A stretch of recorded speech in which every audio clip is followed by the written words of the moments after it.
Ah, c'est marrant cette question. Tu me poses plein de questions qu'on m'a jamais posées. Et pardon, je suis un peu émue, mais peut-être j'arrive pas à trouver les mots pour leur en parler. T'as l'impression que la politique, elle te vole un peu ce Oui. rôle de mère? Oui. Oui. Et comment tu le vis?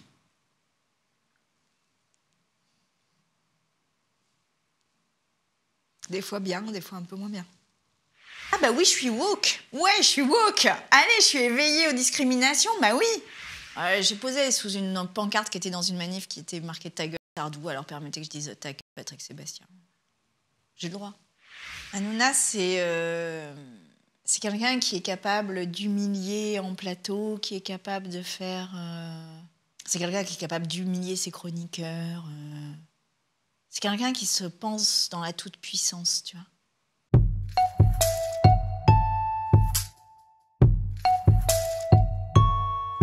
Bonjour Sandrine Rousseau. Bonjour. Sandrine, tu es députée écologiste de la 9e circonscription de Paris, tu représentes le 13e arrondissement et tu es membre du Nouveau Front Populaire. Je suis ravi de t'accueillir en interview chez Zira pour qu'on puisse papoter et aborder ensemble tout un tas de sujets. Sandrine, on va parler capillaire. Ah bah vas-y, à fond. Bah ouais. Est-ce que tu as toujours eu les cheveux plutôt courts? Ah oui, depuis longtemps quand même, ouais. Ça fait combien de temps que tu as les cheveux courts? J'avais les cheveux longs étant petite, mais alors je crois que je les ai jamais eu plus longs que ça depuis mon adolescence, quoi. Pourquoi? Parce que c'est pratique. C'est pratique, tu te laves, tu mets un coup de sèche-cheveux, puis c'est fini, quoi. Mais non, parce que ça peut avoir un sens.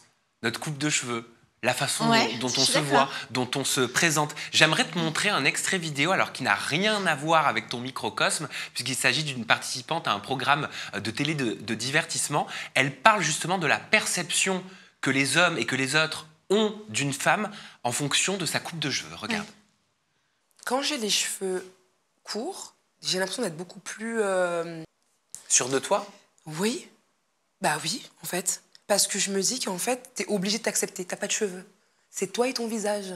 Donc en fait, si tu t'aimes pas, en fait, t'as pas d'autre choix en fait que de t'aimer. Parce que regarde, là, je peux faire la belle avec mes cheveux, je peux me cacher. Tu vois, tout à l'heure, j'avais des larmes aux yeux, je pouvais détacher. Tu sais, on a plein de micmacs avec nos cheveux. Et quand t'en as pas, t'as plus un peu cette barrière protectrice que tu peux avoir avec tes cheveux, tu vois. Faut savoir que quand j'ai les cheveux courts, déjà, ça effraie les hommes. Je sais pas pourquoi. Très souvent, on me dit, j'arrive pas à venir te parler parce que tu dégages quelque chose de tellement fort qu'en fait, on n'ose même pas te parler.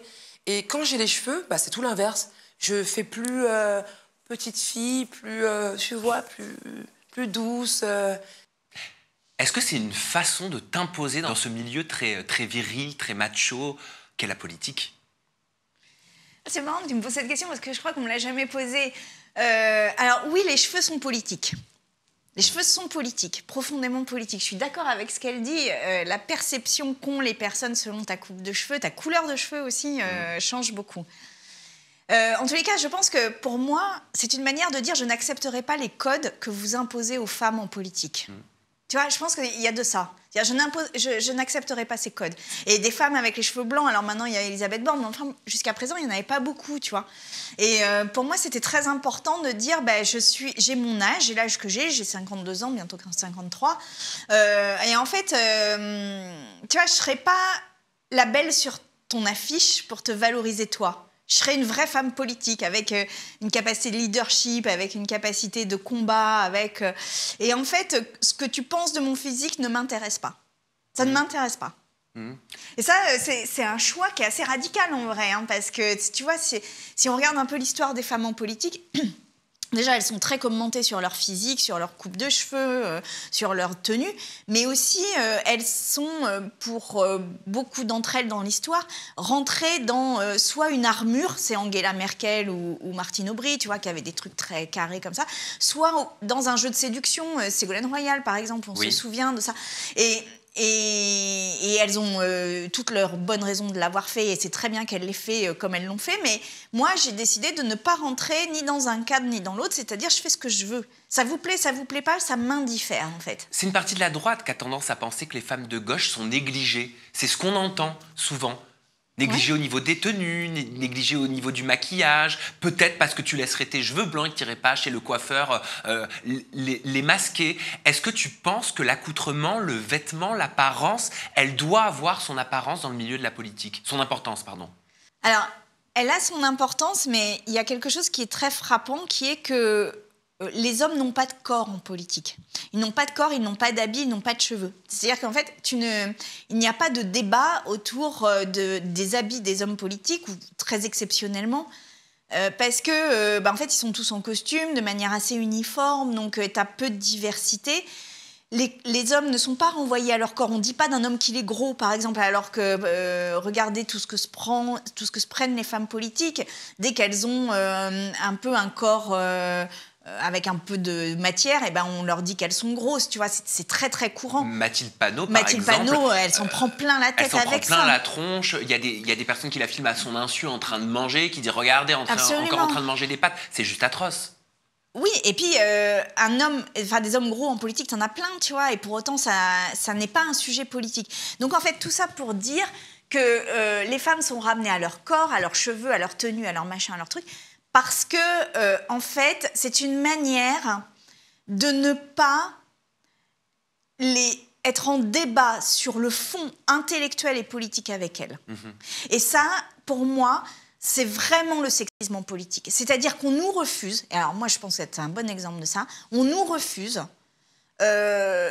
quelque part l'honneur de discuter avec les grands hommes politiques et stratèges sur le fond. C'est-à-dire qu'on nous renvoie à une place qui est à une place d'apparence, à une place de... Voilà, on nous critique beaucoup sur le ton de notre voix. Et ça, là, je pense qu'on a quand même encore un progrès à faire. Ça progresse, mais on a encore une marche à passer. Sandrine Rousseau, tu as été mariée une première fois avec un homme avec qui tu as eu 3 enfants. Tu as divorcé par la suite. Est-ce que tu l'as vécu comme une renaissance ou plutôt comme un échec? J'ai eu mes enfants assez jeunes. Je les ai eus pendant que j'étais en doctorat d'économie, ce qui n'était pas courant à l'époque. Je les ai eus très jeunes pour ma catégorie sociale. Voilà. Bon, mais je suis très heureuse de ça parce qu'ils ont été grands assez vite et que ça m'a permis aussi d'être jeune en même temps qu'eux. Donc en fait, on était des parents jeunes avec des enfants jeunes. Voilà, aujourd'hui, les femmes font les enfants beaucoup plus tard et beaucoup d'entre elles, ou de plus en plus d'entre elles, refusent d'en faire. Et c'est très bien ainsi. Enfin, je veux dire, moi, j'ai vraiment là-dessus, parce que je suis beaucoup attaquée sur la natalité, parce que là, il y a dans les offensives réactionnaires, il y a vraiment le fait que les femmes doivent faire des enfants. Mais ça aussi, c'est une assignation, hein, tu vois, c'est une assignation au corps. En fait. Oui, d'ailleurs, t'expliquais à Jean-Jacques Bourdin que la baisse de la natalité, c'était une bonne nouvelle pour toi. Bah, c'est une bonne nouvelle parce qu'on est 9 milliards sur la planète et qu'en fait, tu vois, la planète, elle étouffe, elle écrase, Donc voilà, si les femmes ne veulent pas faire d'enfants, la priorité, c'est pas de les y obliger.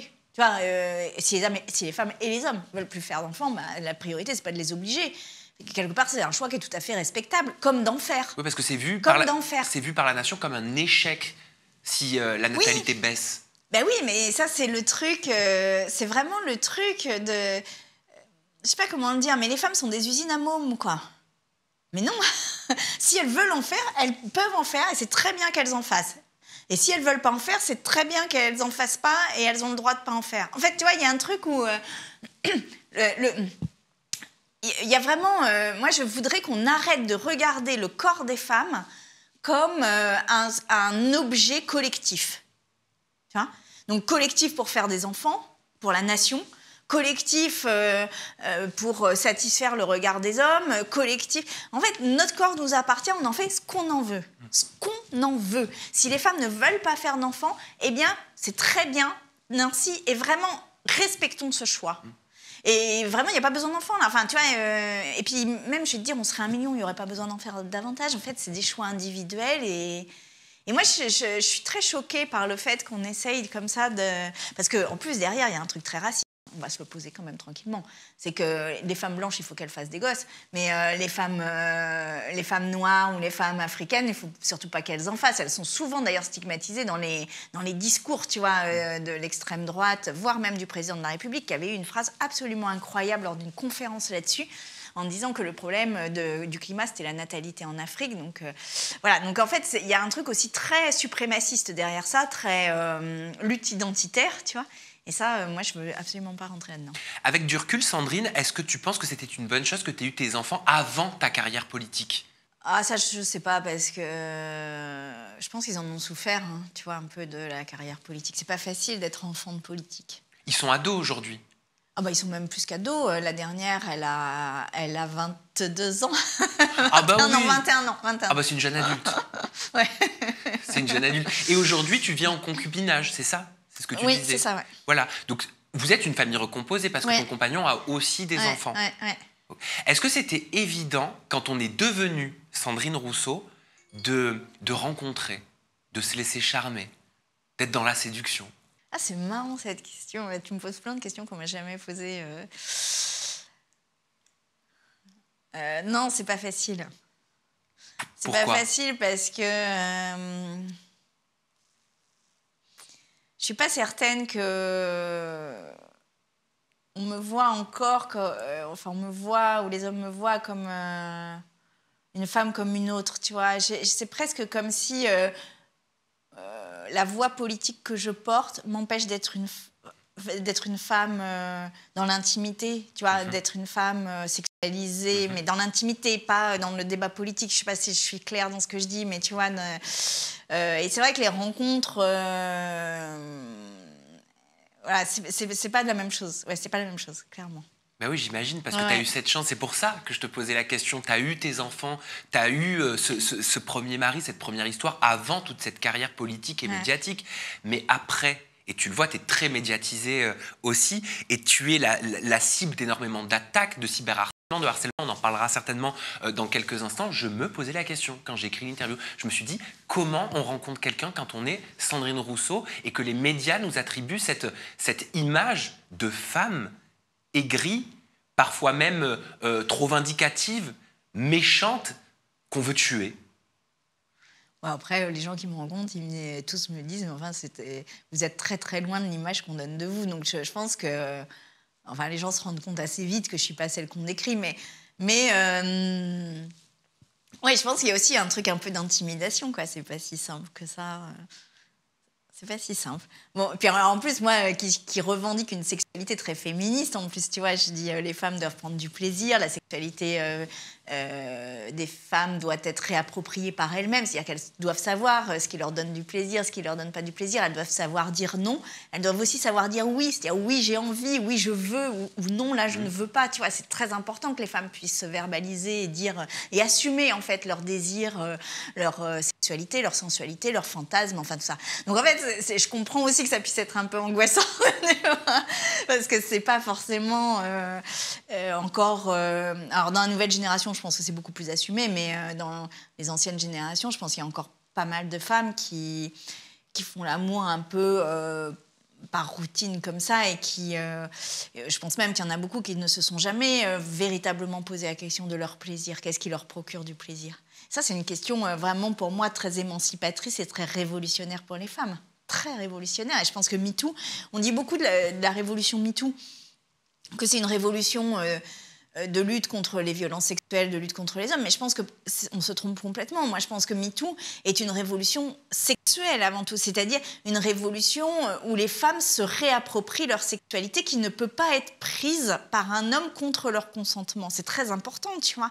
Et en fait, le fait que le clitoris soit un organe qui soit mis vraiment en porte-clés, en bijoux, en tout ce que tu veux, c'est vraiment l'affirmation dans l'espace public que cet organe, qui est un organe de plaisir, eh bien, compte. Et qu'en fait, c'est même devenu un emblème de la révolution féministe en disant, voilà, mon plaisir, ma sexualité m'appartient et j'en suis fière et j'ai une sexualité fière, tu vois. Et ça, pour moi, c'est vraiment une révolution parce que c'est une sexualité qui échappe d'une certaine manière aux hommes. Tu vois, qui les dépasse, qui est indépendante, qui peut être en coordination avec des hommes, qui peut être faite avec des hommes, mais qui peut aussi leur échapper complètement. Et ça, je pense que c'est inacceptable pour une partie des hommes. On a l'impression que c'est un sujet tabou, notamment en politique, la sexualité. Oui. Il faut le détabouiser, non? Oui. Comment? Eh ben, c'est une bonne question, je vais m'inscrire sur Tinder, allez. Ah bah non, t'as quelqu'un. Non, t'as quelqu'un. Le pauvre. Sinon, J'imagine en plus que tu es heureuse. Absolument. Tu peux te confier, tu peux parler, tu peux te défouler chez toi aussi avec ton compagnon face à cette hystérie médiatique. Ah bah heureusement, sinon, je vais te dire, ça serait pas vivable. Hein. Ah bah heureusement. Bah pour le coup, il joue un rôle hyper important là-dessus. C'est-à-dire que quand j'arrive à la maison, tout le monde extérieur n'existe plus. Tu vois, j'ai pu me prendre un bad buzz de folie, j'ai pu être ridiculisée par des gens sur des éditos, sur des trucs. Lui, il n'en a rien à faire. Alors ça, mais moi, ça m'épate même à quel point il est complètement imperméable à ça. Il n'en a strictement rien à faire. Et ça, pour moi, c'est un confort et un privilège absolument inouï. Parce que si je devais rentrer chez moi et me justifier de ce que j'avais fait, je pense que ce serait insupportable. Tu vois, j'y arriverais pas. Oui. J'y arriverais pas. Et en fait, cette espèce de havre de paix chez moi est vraiment le truc parmi les plus précieux que j'ai, évidemment avec mes enfants. Mais vraiment, c'est quelque chose de très, très précieux dans ma construction politique aussi. Je sais qu'en tant que politique, vous avez très peu de temps. La législation du travail, tout ça n'existe pas pour vous. En tant que législateur, pour le coup, c'est assez contradictoire d'ailleurs. Mais quels sont tes exutoires? Qu'est-ce que tu kiffes? Quelles sont tes passions? Qu'est-ce que tu aimes faire quand tu as l'opportunité de ne pas faire de la politique? Alors, le truc que je kiffe là en ce moment, vraiment beaucoup, c'est d'aller dans la nature. Hein. Pardon, c'est un peu cliché, mais alors moi, j'habite dans le 13e arrondissement de Paris, donc c'est quand même pas l'endroit le plus naturel, où il y a le plus de nature de Paris. Et en fait, dans ma vie, je suis toujours entourée de bruit, par exemple. De bruit, d'une certaine même aussi, tu vois, je dois me tenir droite, En fait, tout ça est une forme de contrainte.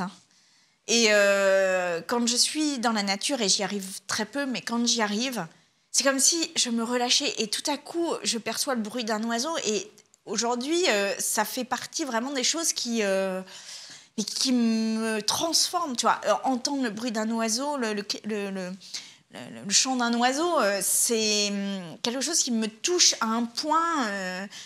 Et au point que ça me régénère presque instantanément, tu vois. Donc en fait, ça me manque beaucoup. Et je trouve qu'à Paris, on voit beaucoup de pigeons et de rats, mais on voit quand même moins du reste de la biodiversité. Alors ça doit dépendre des quartiers, mais chez moi, il n'y en a quand même pas beaucoup et c'est dur, quoi. Je pense que ça agit aussi sur le moral des gens de ne pas être en contact avec la nature. Tu vois, on est des animaux. On est des animaux avant tout, donc être dans un truc complètement artificialisé, je pense que ça perturbe aussi notre rapport à la nature, au sauvetage de la planète, et ça nous donne, à mon avis, un sentiment de toute puissance qui est complètement faux. Tu vois, je pense que ça biaise complètement notre rapport à notre puissance. Est-ce que tu as déjà eu envie de tout plaquer, de tout arrêter, de dire au revoir à la politique, de mener une vie simple, heureuse, dans la plénitude la plus totale? Oui, bien sûr. Ça t'arrive souvent? Ça m'arrive. Souvent, je dirais pas ça, mais ça m'arrive, ouais. Ça m'arrive. Et pour ça, j'ai une bonne copine qui habite au bout de la Bretagne et que j'appelle et qui me dit viens et je vais dans sa maison où il n'y a personne, où il n'y a que vraiment de la nature et je me ressource 3-4 jours et puis je repars, quoi. Et en fait, on a fait un pacte d'ailleurs avec elle. C'est qu'elle garde cet endroit, qui est un endroit de paix. Et j'ai le droit d'y aller quand je veux. Comme ça, c'est mon havre aussi. Et moi, je peux me battre. Et je me bats pour la collectivité. Et elle me garde cet endroit-là, qui est un endroit de réserve et de répit. Est-ce que tu as déjà eu envie de tout arrêter quand tu te retrouves par exemple dans une situation un peu complexe avec tes enfants, on parlait de tes enfants. J'ai lu qu'un jour tu étais au restaurant et il y a un homme qui se lève et qui dit non mais je ne veux pas, qui se m'écrit je ne veux pas être dans le même restaurant que Sandrine Rousseau. C'est violent ça quand on est avec sa fille? C'est hyper violent. Et j'en veux beaucoup à cet homme. Beaucoup. Vraiment beaucoup. Et si je le recroise, je pense que je pourrais être très dure avec lui. Parce que pour moi, il y a un truc auquel on ne touche pas, c'est les enfants. Tu vois. Mes enfants, ils n'ont pas choisi que je fasse de la politique. Et ils subissent beaucoup le parcours politique que j'ai, de mille et une manières déjà, parce que je suis pas là, parce que ils me voient à la télé, qu'ils lisent les commentaires. Tu vois, c'est pas facile pour des enfants de lire les commentaires sur sa mère comme ça. Et donc, pour moi, il y a une ligne rouge. Moi, je ne les ai jamais mis dans le débat public. Tu vois, personne ne les connaît. Je me prends pas en photo avec eux. Et en fait, c'est une manière pour moi de les protéger. Je fais ce que je peux, en tous les cas, pour les protéger.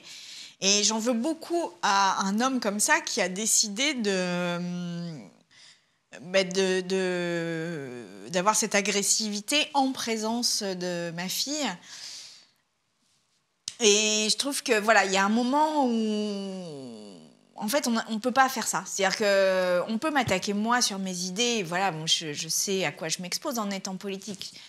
On peut m'attaquer moi et quelque part, c'est le jeu politique. Je pense qu'on est allé au-delà du jeu politique, mais enfin, bon, voilà. Mais mes enfants, c'est mes enfants, c'est sacré. Et en fait, si tu ne respectes pas mes enfants, alors tu ne respectes aucun des enfants. Tu vois, il y a quelque chose aussi un peu comme ça. C'est-à-dire que les enfants, c'est les enfants. Et c'est pas correct de faire ça. Mais c'est comme une fois, il y a des militants pro-Zemmour, je crois, qui sont venus placarder des affiches sur ta maison, sur votre maison familiale, dans laquelle était ta fille de 17 ans à ce moment-là. Ouais. Oui, elle était, c'était à 2h du matin, un truc comme ça, et elle était dans la maison. Et d'ailleurs, après, elle n'y est plus allée pendant un petit moment, parce que je pense qu'elle a eu peur. Parce qu'ils ont sonné beaucoup à la porte, ils ont tambouriné, ils ont mis des affiches sur la façade de la maison. Et en fait, il y avait ma fille à l'intérieur. Oui, je sais. Et je vais vous dire, vous n'aurez pas ma haine parce que vous ne la méritez pas, mais vous aurez mon mépris de faire ça, vraiment. T'en parles avec tes enfants ? T'en as parlé ? Elle avait le besoin d'en parler avec toi ? Comment vous abordez ce sujet-là, qui est la violence des autres, quand on a une maman politique autant exposée ? On n'en parle pas vraiment. C'est un peu tabou ? Ouais.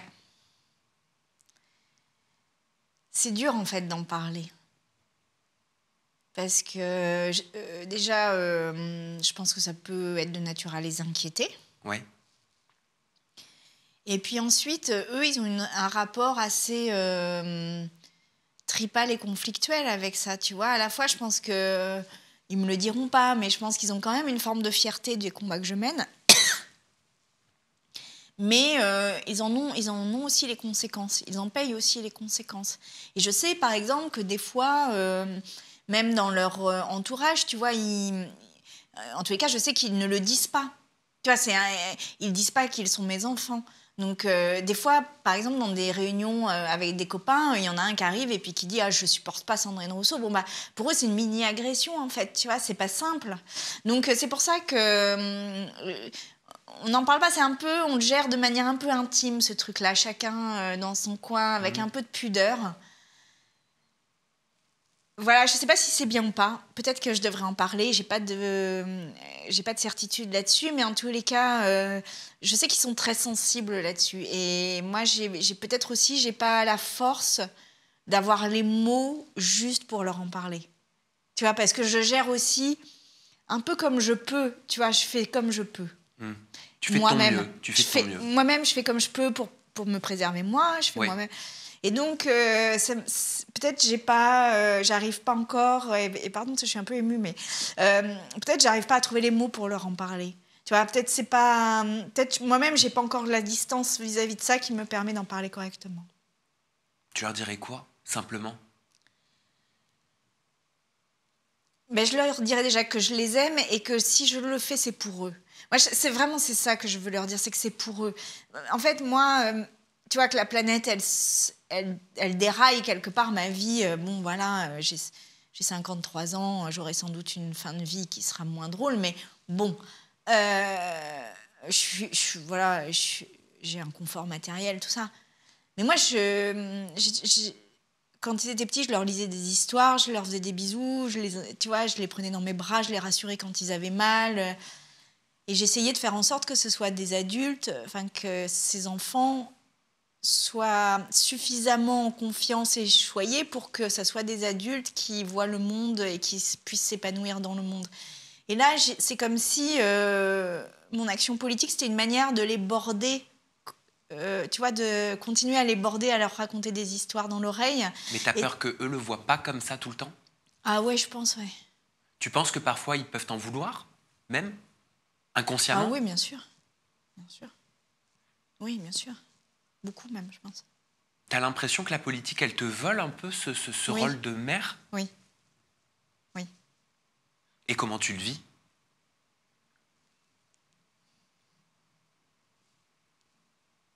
Des fois bien, des fois un peu moins bien.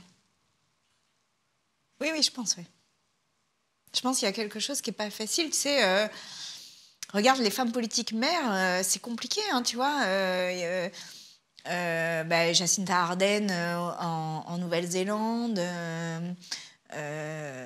Enfin, toutes, elles ont des rapports compliqués. Puis, tu vois, comment elle s'appelle? Nadine Morano, dont le fils est mort d'une overdose là récemment. Tu vois, je trouvais que la violence qui s'abattait sur elle, c'était raide, quoi, parce que...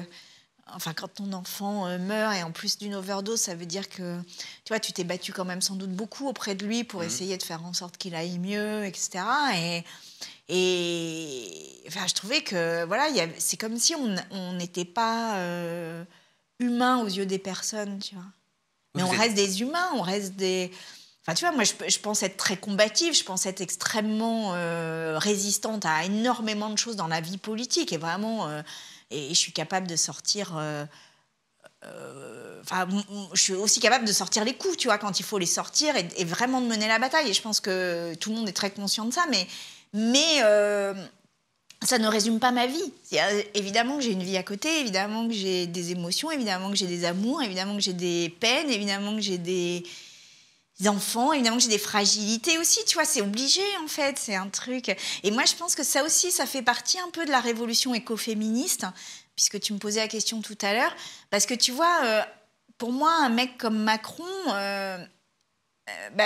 cette espèce de figure du leadership politique, qui est indifférent à tout, qui est une espèce de machine de guerre, qui ne pense que stratégie, qui n'a aucune espèce d'émotion, d'empathie, pour moi, il fait partie du problème. Ça fait partie du problème. C'est-à-dire, moi, je ne me reconnais pas dans ce leadership. Je n'ai pas confiance dans ce leadership. Tu vois, un mec comme Trump ou comme Elon Musk qui sont complètement dénués d'émotions, qui n'ont aucune espèce de sensibilité affichée, qui au contraire font d'une force politique le fait de ne rien ressentir, d'être toujours dans la violence et d'être les winners, etc. En fait, ils sont dangereux. Ils sont dangereux. Mais peut-être qu'il s'effondre chez lui, Emmanuel Macron. Peut-être qu'il pleure dans l'intimité, Emmanuel Macron. J'ai pas l'impression, mais... En tous les cas, c'est possible qu'il le fasse. J'en sais rien, je le connais pas. Mais le fait qu'il ne le dise pas, qu'il ne montre aucune espèce de... D'empathie, d'émotion. Mais même d'humanité, j'ai envie de te dire, tu vois. Même d'humanité, en fait. Face à des gens, pour moi, c'est un problème politique. Parce que tu fais aussi de la politique quand tu comprends un peu la position de l'autre, quand tu arrives à comprendre la position dans laquelle il est, à un peu percevoir les difficultés dans lesquelles il peut être, et pas juste le nez dans un tableau Excel avec des chiffres. Tu comprends ce que je veux dire? Je ne sais pas si je suis très claire, mais pour moi, ça fait vraiment partie de ces révolutions qu'il faut faire. Et tu vois, je trouve que par exemple Obama, il avait réussi un peu à faire ça, c'est-à-dire qu'il montrait une masculinité qui était une masculinité plutôt positive, tu vois, où il était traversé par des émotions, il pouvait rire, se mettre à la hauteur d'un enfant, il pouvait pleurer, et ça pour moi c'est très très important parce que c'est un rapport au monde très différent que juste la prédation. En parlant justement du couple Macron, quel est ton point de vue, Sandrine Rousseau, sur les déclarations de Candace Owens aux États-Unis concernant Brigitte Macron, qui, selon la journaliste américaine, donc très proche de la politique de Donald Trump, dit que Brigitte serait née homme? Mais ça me fascine parce que c'est absolument transphobe. Mais c'est une transphobie totale, complète, sans vergogne. Parce qu'en fait, c'est pas le sujet, quoi. Tu vois, c'est pas le sujet. Et moi, ce qui me... Parce que je réfléchis beaucoup à ce truc parce que bon, je pourrais dire arrêtez d'attaquer Brigitte Macron est née femme, mais en fait ça n'est même pas le sujet, c'est-à-dire qu'on s'en fout. elle est Brigitte Macron aujourd'hui. Elle est comme elle est. Et en fait, qui elle a été, comment elle a été, qu'elle soit née femme ou pas, en fait, en quoi c'est un fantasme? Et alors, pardon, parce que je suis peut-être un peu maladroite quand je m'exprime, mais parce que je ne veux pas donner corps à cette rumeur. Vraiment, je pense que c'est une rumeur totalement transphobe et de fantasme transphobe. Donc, Brigitte Macron est une femme, Brigitte Macron est une femme. Brigitte Macron est une femme. Mais ça doit être dur pour Brigitte Macron de subir ce qu'elle vit au niveau international. Oui. En tant que femme. Je pense que c'est très, très dur. Après, les propos de Candace Owens, là, c'est des propos qui, dans la lignée de ce qui est en train de se passer aux États-Unis, exposent énormément les personnes trans à une espèce de haine publique. Et en fait, utiliser Brigitte Macron là-dedans, c'est utiliser et concentrer la haine transphobe. Tu vois, c'est essayer d'aller chercher tous les transphobes et d'en faire un sujet politique. Mais la transphobie est un délit, ça n'est pas un sujet politique. Pour eux, c'est vouloir leur couper leur liberté d'expression. Ils disent que l'Europe perd sa liberté d'expression. C'est ce qu'on entend beaucoup en ce moment. Ouais. Mais ce qui est fou, c'est que... Mais c'est vraiment incroyable. Et ça, c'est... Moi, ça me fascine. C'est que c'est eux qui interdisent d'utiliser les mots climat, réchauffement climatique, genre, femme, dans les dossiers de subvention, tu vois. C'est eux qui interdisent certains livres dans les bibliothèques ou à l'école. C'est eux qui empêchent... c'est ces courants-là, en tous les cas, qui empêchent, par exemple, l'éducation à la sexualité à l'école. Donc, en fait, c'est eux qui sont les censeurs. Tu vois, profondément. Je critique ce que je suis. Ouais, c'est quand même bizarre. Hein, c'est bizarre qu'ils arrivent à poser avec autant d'aplomb et à présenter la liberté d'expression comme étant leur cheval de bataille, alors même que ce sont eux qui empêchent l'expression du progressisme. En parlant de liberté d'expression, je vais te parler du réseau d'Elon Musk. Ouais. Enfin, appartenant à Elon Musk aujourd'hui, X, anciennement Twitter. Il y a un compte parodique qui s'est créé sur toi, peut-être que tu le connais. Ouais, Sardine Ruisseau, ouais. Sardine Ruisseau, exactement. On peut lire, par exemple, « Chère Anne Hidalgo, le terme nuit blanche est non inclusif, mais aussi raciste. Il aurait fallu dire « très bonne nuit non racisée » à tous, point te. » Donc, avec une écriture inclusive.